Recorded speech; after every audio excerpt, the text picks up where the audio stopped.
What's going on, conquistadors? It is Scotty the Chunky Spaniard. Welcome back to Round Like Me, and it's Sunday. So, I thought I'd keep this train rolling, and we're going to talk about a little Storytime Sunday. That's right.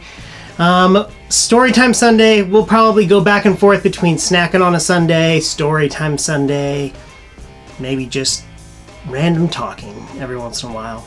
Storytime Sunday. Last week, the story was more of learning from this big mistake. Today's story, a little bit more on the humorous side with a little bit of some implications of rage, I guess. I don't know. But this one goes back to my childhood. And it's a fan favorite when I tell my students. They love this story. My classes this year, have not heard this story yet. Because we don't have a whole lot of time. I got to teach math. I don't have time to tell stories anymore. When I used to teach AB, which is academic block like language arts and history, I had 2 hours. So I could blur those lines a little bit. Don't have 2 hours anymore. Today's story will involve a few toys. I'm going to try something new. Bear with me. I know it's not going to be perfect. But I got some superheroes here and villains. And this is the time that I clotheslined a kindergartner. Yes, the time that I clotheslined a kindergartner. So, this story begins in Laguna Niguel, California. I was going to elementary school, Crown Valley Elementary School, and was in the 3rd grade. And we lived in a cul-de-sac in Laguna Niguel of tract homes. And I'll throw a picture of that house up in the video. But in these tract homes, they were newer homes, so we were all the families were moving in at the same time. 2 doors down, not 3 doors.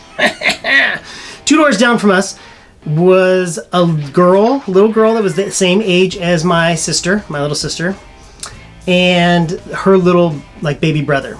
So, to protect the identity of those involved in this story, we will just call my sister's friend Janelle. Let's say that. That was a popular name back then, Janelle. So, down the street, Janelle lived 2 doors down. In between us was this family who, all I remember about them was they had a Doberman Pinscher that they named Humphrey. It was weird. So, my sister and Janelle,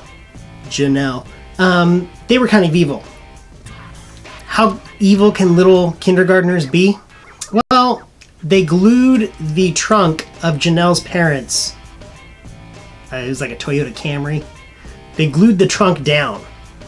They found all the glue they could in the garage. That's probably including wood glue and all sorts of other Elmers and other things like that. And they glued the trunk down and crawled through the back seats. And there's going to be someone that's like, well, Toyota Camrys did not have the foldable back seat. I don't know what kind of car it was. It was a little 4-door car. Family car back then. Super popular. Whatever. It was a car that glued the trunk. And like little siblings do, brothers and sisters, they were always coming around going what are you guys doing? What are you doing? But then they would, it wasn't just to be curious and say, what are you doing? It was to really get on your nerves. They knew what they were doing. So one day, it's a beautiful day outside in Southern California. And my buddy, we'll call him Sean. Sean and I are skateboarding in the cul-de-sac, and then Sean wants to go lay down on the grass. And this is where the real story begins. So Sean, he goes and lays down on the grass, and I stay in the driveway doing little 360s skids on my skateboard. One side of my skateboard, if any of you know, the tail, I had the skid plate on my skateboard, but the tail was worn down on the right side of it because I was always going right. Could never be a NASCAR driver because I think they have to turn left. Only NASCAR I've ever followed is Ricky Bobby. So I'm doing these little spins in the driveway, and Janelle and my sister come out of the house, and they're like, "What are you guys doing?" And I'm like, "Go away." I'm 8 years old. I'm like, "Just leave us alone." Well, Janelle was not satisfied with that answer. So Janelle walks over to Sean, who's laying on the grass, and kind of just gives him a playful little kick. And Sean was older than me. There weren't a whole lot of boys our age in the neighborhood, so everybody just ended up playing together, whether you were in junior high or elementary school. We all skated, so we would all skate together.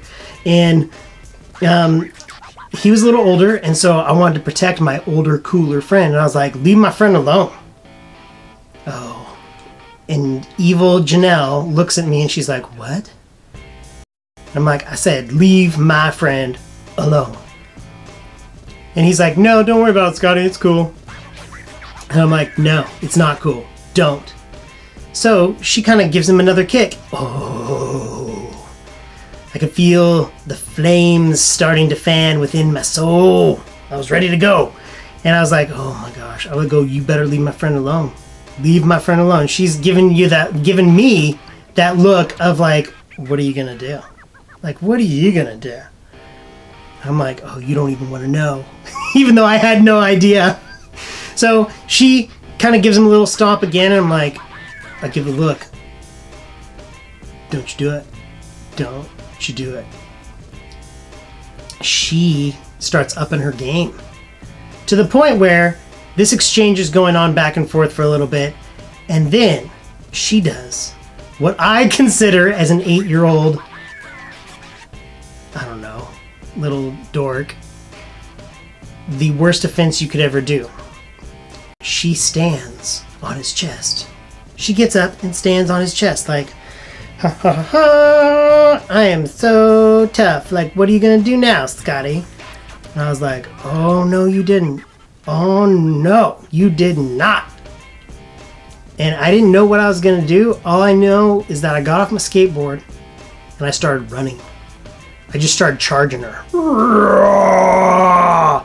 Now at the time, I watched a lot of WWF, World Wrestling Federation. So the days of Hulk Hogan, Iron Sheik, Junkyard Dog, Hillbilly Jim, probably names that would never be acceptable now. Jimmy Superfly Snuka, all those guys. And I had the thumb wrestlers. If you could find those online, is the 80s. They had thumb wrestlers, and they had these giant rubber figures that they would show in the commercials that bounce and do all this kind of stuff. And I had Hillbilly Jim and Junkyard Dog, and they were amazing. They're so much fun. So being these days I was watching wrestling a lot, my instincts, my bad judgment kicked in. And as I'm running towards Janelle, my arm just goes straight out. And her eyes go from triumphant to like huge, like, oh no. It was like this look of terror on her face. And I'm like, yeah, I'm charging like a bull. I'm just like, whoo, whoo. I'm this scrawny little guy. And my arm is just out, and it just catches her right on the neck. She goes flying. And the Humphreys family, the family that lived in between us, Humphrey the dog, they had built this tiny little, I don't know, retaining wall. There was nothing retained, but this little tiny wall in between our property and theirs.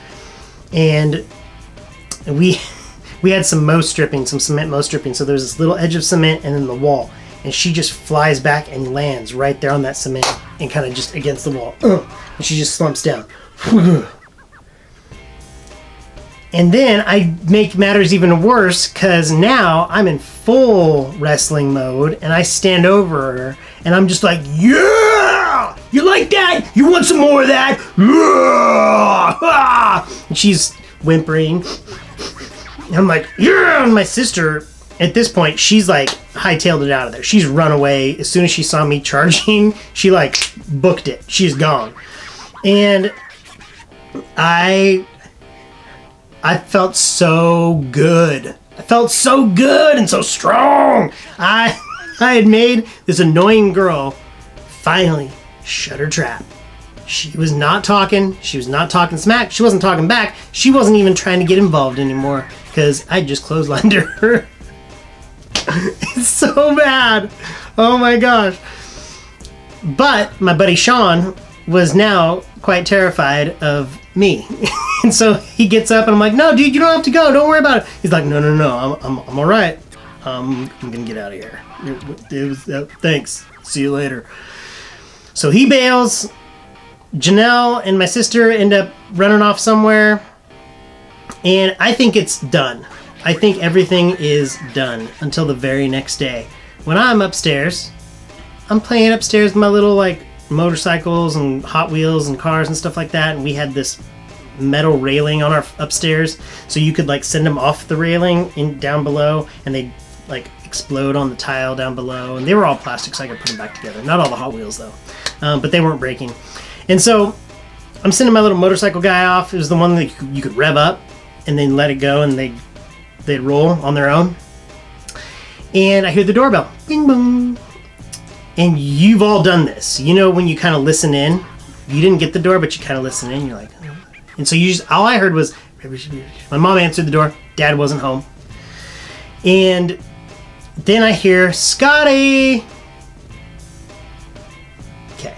Now you all know this moment because there's a certain tone to the voice.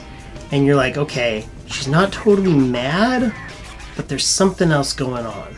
And so you start going through your brain all of the millions of horrible things you've done over the past 24 hours or maybe even the past week. You're like, okay, what are they going to try and call me on this time? And I did the slow walk. Have you ever done the slow walk when you're getting in trouble? So I'm doing the slow walk. Down, across the little hallway, to the stairs, walking down, trying to read the situation. I'm looking as I'm walking and doing the fake smile like, oh, hi. But as I go down those stairs and I hit those 2 flats, Janelle's mom is standing at the door. And I can see her face. I mean, it is pure rage. And I'm like, oh no, this is about yesterday. This is all about my triumphant moment. So I walk to the door, and we'll call Janelle's mom Kathy. And I go, hi Kathy, what can I do for you? Because you don't want to totally incriminate yourself. So I'm not going to just like spill my guts like, you know, Chunk on Goonies. I'm waiting for that hammer to drop. And so I'm pretending like they're going to ask me to change their cat's litter while they're on vacation or something, you know, get their mail for them, whatever. So I'm like, hi, what can I do for you? And she's like, and in my mind, she sounded like Satan. She's like looking down at me because she's pretty tall and I was pretty short. And so she's like, did you clothesline Janelle yesterday? And I'm like clothesline? Like, kinda, maybe? But, and then as soon as you say the but, it's Mama Bear time. And she's like, don't you ever do that again.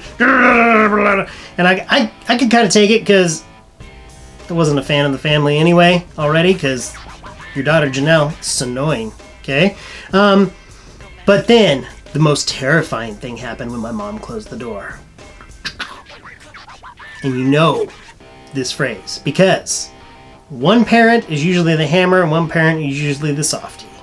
Now maybe you have an interesting combination of both, and different parents can take on different characteristics depending on the situation. But my dad, the hammer. And then my mom says, we're going to have to tell your dad. That is that moment where everything inside dies. Everything just wilts and you're just like, no, oh, please don't tell Dad. Oh. And so you hide the rest of the day. I'm not going to do anything. I am not going to get in trouble. After that, Janelle continued to bother us. Continually. But there was always that thought in the back of her head, like, could this be the moment that he's going to clothesline me again? Or do something else, drop an elbow. Oh, man. Those were the days. Those were the days. But that was it. Nothing else happened after that, except for the annoying sibling stuff. And I continued skateboarding. Sean kept his distance for about a week or two. And then we were back to skateboarding again. And that's it. That's the story of clotheslining a kindergartner. So, if you ever invent a time machine and you go back and see little Scotty in Laguna Niguel, California in the 80s, Don't make him mad. Okay? You wouldn't like me when I'm mad. Oh, so I hope you enjoyed this Storytime Sunday. That's a fun story. I love that story. It was a time period also where, like, nowadays if that happened, someone would be getting sued and there'd be all this family turmoil. I mean, it was a one and done thing. Now, you don't mess with me, I don't mess with you. That's it. Because you get one of these. Get one of these. Man, considering the times, it's a different time. But I hope you enjoyed that story. We'll do another story in a couple weeks. We're going to do a Snackin' on a Sunday next Sunday. But don't forget to come back for our 4th and final week of No Doubt November on Tuesday. For Tunes on a Tuesday. And then we'll see what happens on Thursday. Thursday is always kind of like grab bag. Not sure. I've been leaning towards a yeah, nope. But we'll see. It may be like a total, like an assortment of yeah, nopes. I've been taking notes on my phone this past week of all the things that, like, you know, ruffle these feathers. So, take care, conquistadors. Remember to be a better person tomorrow than you were today, because there's always room for improvement. And don't go clotheslining any kindergartners, because you get arrested. Be good people, and I'll see you next time on Round Like Me with Scotty, the Chunky Spaniard. Take care. Bye.